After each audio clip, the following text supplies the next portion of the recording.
இப்ப கூட விஜய் அந்த மாணவர்கள் மத்தியில் என்ன சொல்றாருன்னா, பெரியாருக்கும் ஜாதி சாயம் பூசுறாங்க. குறிப்பா மத்திய அரசு அந்த தேர்வுல கூட ராமசாமி நாயக்கர்னு அவருடைய பேரை மென்ஷன் பண்ணி அவர் இப்ப பேசியிருக்கிறாரு.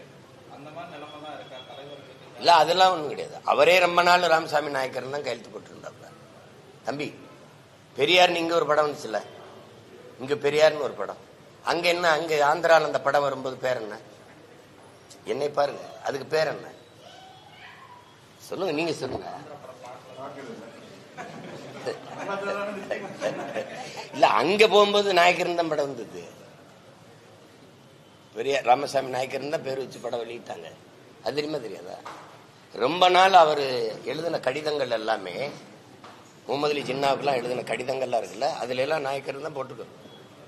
வேணா உங்களுக்கு அனுப்பி வைக்கவா அண்ணன் கடிதங்கள் எடுத்து? இன்னைக்கு அவங்க அது தம்பி ஏதோ சொல்ற, அது அதை போய் நம்ம இது பண்ணிக்க வேண்டியது இல்லை. குறிப்பா மாநிலங்களவை